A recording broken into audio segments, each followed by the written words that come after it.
It is high time for France to lift its knee off our neck and put an end to this unjust oppression.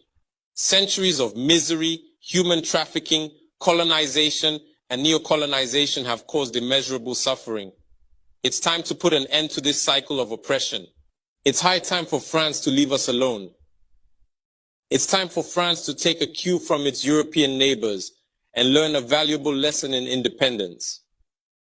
Germany is the leading economic power in Europe, significantly surpassing France, which is ranked as the third or fourth largest economic power globally.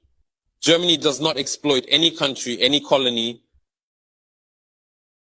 I can mention Italy, I can mention Spain, who had colonies before, but who do not exploit anyone, who do not interfere, who do not impose leaders in their former colonies.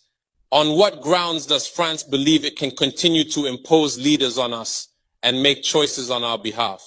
This must come to an end.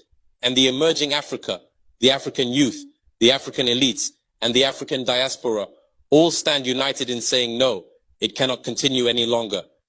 France's hypocrisy is evident and pervasive in daily life.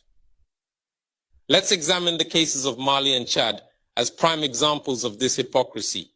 In Chad, where the constitutional process has been interrupted, France applauded and its president visited to officially consecrate the new king's coronation ceremony.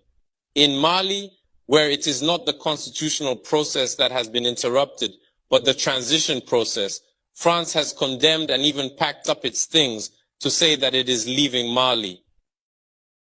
That's hypocrisy. It's the double standard.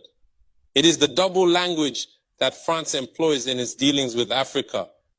During our questioning of Mr. Jean-Yves Le Drian regarding the situation in Ivory Coast and France's decision to allow a third term, he provided a clear explanation.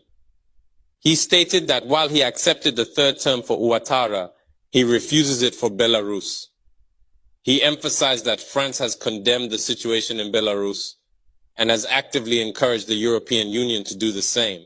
Le Drian explains that in Belarus, millions protested, unlike Ivory Coast, where there were no mass demonstrations on the streets.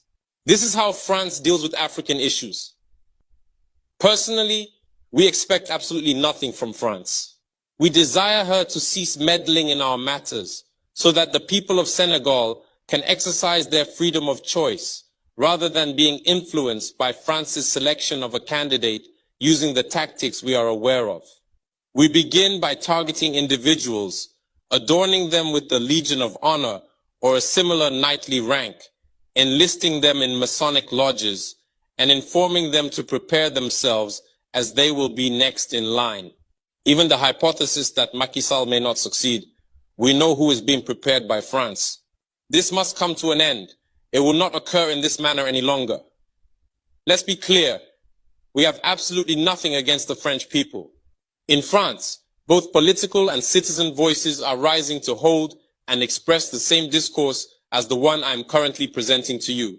For example, the deputies, such as Mrs.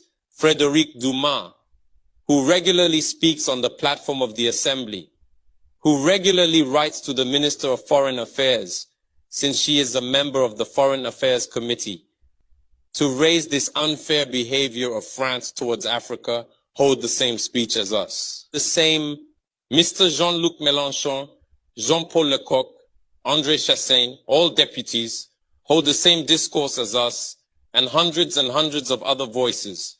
The NGOs,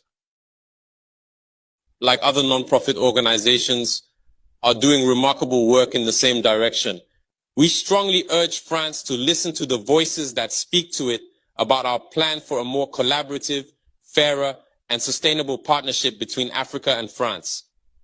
It is crucial that we work together towards a future that is equitable, just, and environmentally conscious. If she listens, I believe we'll have beautiful days ahead in our collaboration together. If he doesn't know how to cut it, thinking he can continue to function like in the time of our grandfathers, this African youth no longer accepts it. France must make preparations for a definitive break and completely withdraw from Africa. Africa belongs to Africans, not France. She belongs to no one else, neither China, nor the United States, nor anyone else.